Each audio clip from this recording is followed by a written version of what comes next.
Volta para falar de uma novidade na saúde. 6 anos após um aval para harmonização facial em consultório e com o uso também do Botox, agora os dentistas serão também habilitados para alguns tipos de cirurgia plástica no rosto, viu? Isso inclui, por exemplo, a rinoplastia, que é a 4ª cirurgia plástica e mais procurada em todo o país. Isso é uma decisão recente, tá, do Conselho Federal de Odontologia, e agora, então, cirurgiões dentistas precisam antes de uma especialização para que possam fazer, né, essas cirurgias plásticas em consultório. Sobre isso, a gente conversa agora com a Nicole Soares, que é advogada e especialista em direito da saúde.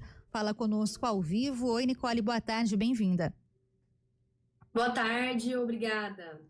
Bom, Nicole, queria que você explicasse então, né, sobre essa autorização para que os dentistas façam essas cirurgias plásticas. É uma decisão que já reacende até algumas polêmicas judiciais no meio, né? Sim, na verdade a gente precisa entender que quem faz essa regulamentação sobre a atividade profissional são os conselhos profissionais. Então, Sim. Esse tema sobre a realização de procedimentos cirúrgicos, estéticos e etc., é um assunto que o próprio Conselho Federal de Odontologia lida com ele há alguns anos. E esse tema em específico, com relação às cirurgias plásticas, acaba estando linkado com a questão dos procedimentos estéticos, que é um tema que desde 2019 há uma discussão sobre isso e que os profissionais da odontologia já vêm executando essas atividades relacionadas à estética, mas que também há uma discussão judicial com o Conselho Federal de Medicina, em que o próprio Conselho Federal de Medicina diz que, essas atividades deveriam ser restritas a profissionais da medicina. É um debate legítimo de ambas as categorias profissionais e que precisa acontecer até para que o próprio paciente tenha segurança no momento de contratar aquele profissional para realizar esse procedimento. Bom, já existe esse debate, então, como você explicou, né, Nicole, em relação à aplicação de botox, os procedimentos aí de harmonização facial que são já feitos por dentistas, já há essa liberação desde 2019, mas agora, né, com também essa liberação aí para cirurgias plásticas, como é que fica o que é permitido, o que não é dentro do consultório odontológico? Queria que você explicasse para a gente o que muda, né, com essa novidade. É importante a gente fazer o recorte de que são cirurgias plásticas na região vamos chamar assim, do rosto, né? Sim. Cabeça. Nem cabeça necessariamente, porque para ficar mais simples compreensão, mas é a região, são as partes que anatomicamente o profissional da odontologia teria total capacidade de executar esse trabalho. É sempre importante, inclusive, mencionar que o cirurgião bucomaxilo ele é um profissional com formação em odontologia e que ele realiza um procedimento bastante invasivo relacionado a essa parte estrutural, né? Face, boca e etc. Então, o que mudaria é que esse profissional da odontologia, que é o cirurgião dentista, por definição, né, a terminologia correta que a gente pode e deve utilizar para se relacionar aos profissionais dessa área, de cirurgião dentista, são justamente esses procedimentos relacionados a essa área. Então, não só uma qualificação específica, e fala-se da rinoplastia especificamente, né, porque tem um quantitativo expressivo de demandas para esse procedimento, mas não só uma qualificação específica para isso, mas a estruturação desses consultórios para que esses procedimentos possam ser realizados com segurança.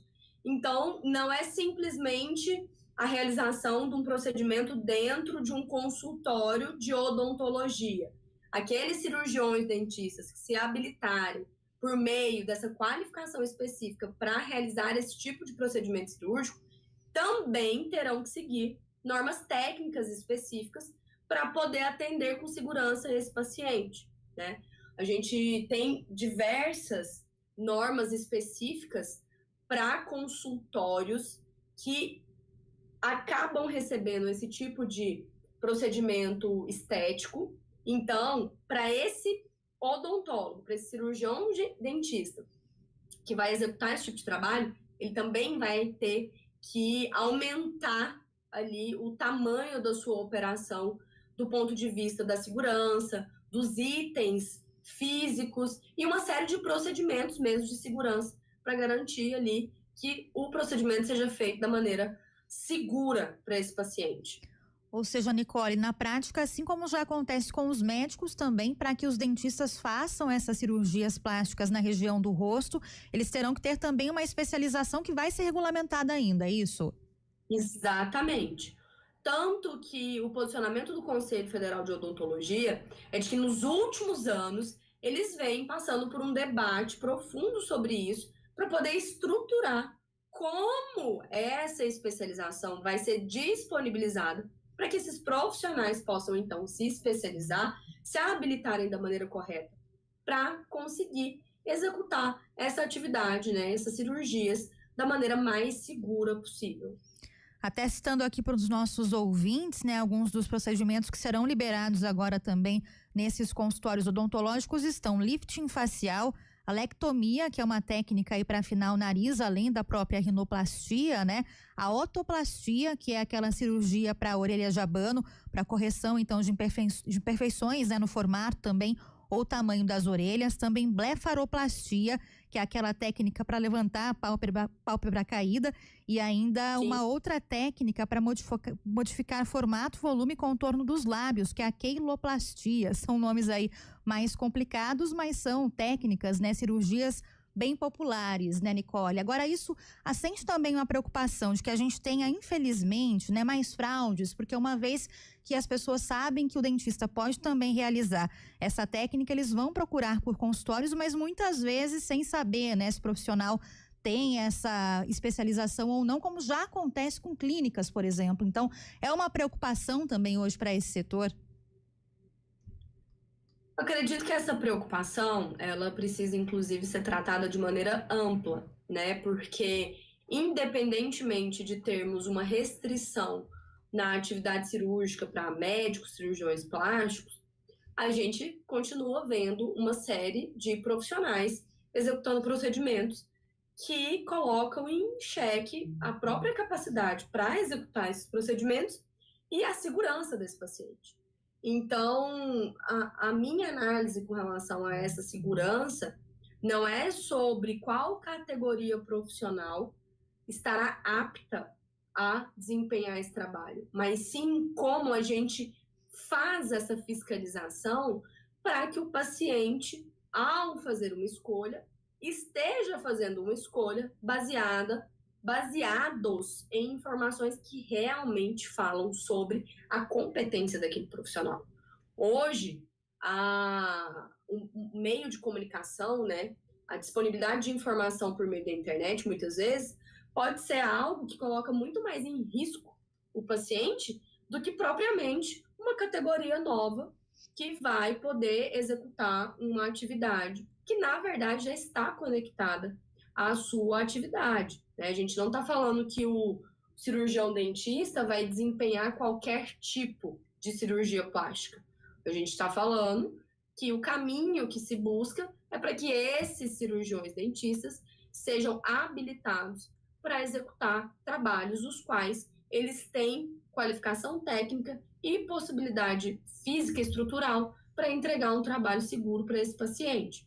Então, o mecanismo de fiscalização, muitas vezes, ele precisa ser mais eficiente do que a restrição profissional para a execução dessas atividades. Até alertando o nosso ouvinte, né, Nicole, essa permissão para dentistas, ela é recente, uma decisão aí do Conselho Federal de Odontologia, então tem essa permissão, mas ainda vai ser definida a especialização, né, para que os dentistas façam essas cirurgias plásticas na região do rosto, ou seja, por enquanto nenhum dentista ainda pode realizar esses procedimentos, né, Nicole? Exatamente. Esse é um caminho que o Conselho Federal de Odontologia vem trilhando e que vai passar por uma regulamentação e, inclusive, uma definição de como isso poderá ser feito.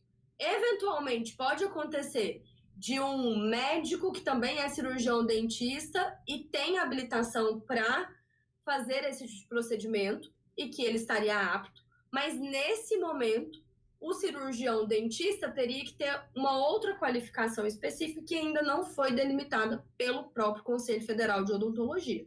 Então, não é algo que seja possível que hoje, por exemplo, um cirurgião dentista esteja dizendo na internet, por exemplo, que está apto a realizar esses procedimentos, exceto nos casos daqueles que possuem a formação também em medicina ou uma formação específica, uma residência específica, como é o caso dos cirurgiões bucomaxilo, que também executam cirurgias específicas. Hoje o que é permitido já para os dentistas é aquela realização de harmonização facial, né? Que utiliza ali o botox, o ácido hialurônico. Nesse caso, a gente tem até visto, né, Nicole, cada vez mais dentistas migrando para esse setor de estética. Então, os que têm também uma especialização, esses procedimentos são os que estão liberados no momento, né? Sim, apesar de haver uma discussão por parte do Conselho Federal de Medicina, judicialmente caminha-se para uma estabilização do entendimento de que sim, esses profissionais, mediante uma qualificação específica para atividades vinculadas à estética, também possam desempenhar e executar esse tipo de procedimento. Nicole Soares com a gente, advogada especialista em direito da saúde, falando sobre essa novidade, agora essa permissão, né, para que dentistas realizem também plásticas faciais. Isso vai ser ainda regulamentado, embora haja já essa liberação. Nicole, muito obrigada, viu, pelas explicações. Bom trabalho, boa tarde para você. Eu que agradeço, boa tarde a todos. Até mais. Agora, 3h58, a gente faz o nosso último intervalo.